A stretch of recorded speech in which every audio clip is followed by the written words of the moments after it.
deux dirigeants puissants, deux crises judiciaires explosives, et une guerre contre l'Iran qui soulève des questions.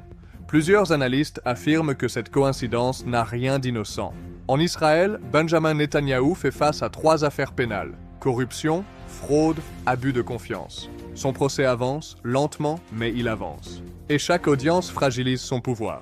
Plusieurs commentateurs israéliens notent que, dans ce contexte, une guerre peut changer la dynamique. Elle resserre les rangs, elle détourne l'attention. Elle transforme un dirigeant contesté en chef de guerre. Aux États-Unis, Donald Trump affronte une avalanche de procédures civiles et pénales. Ces démêlés judiciaires dominent l'actualité. Certains analystes soulignent qu'une crise internationale peut offrir un terrain plus favorable. Moins de questions sur les tribunaux, plus de caméras sur le commandement militaire. Une scène où un dirigeant apparaît fort, déterminé, indispensable.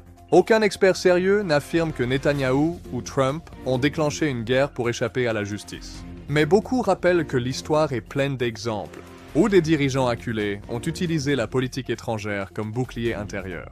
Et quand deux dirigeants fragilisés se retrouvent face à un ennemi commun, les risques d'escalade deviennent exponentiels. Les décisions se prennent plus vite, les marges d'erreur se réduisent, les conséquences deviennent globales. Plusieurs observateurs internationaux s'inquiètent de cette intersection dangereuse. Justice, pouvoir, guerre.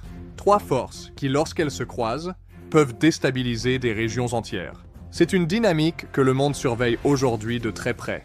Car quand des dirigeants assiégés par leurs propres affaires judiciaires jouent avec le feu géopolitique, ce ne sont pas leurs procès qui brûlent, ce sont les peuples. Et c'est cette inquiétude, profonde, persistante, que de nombreux analystes expriment aujourd'hui.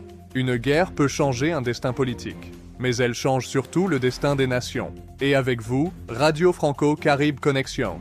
Peace be with you.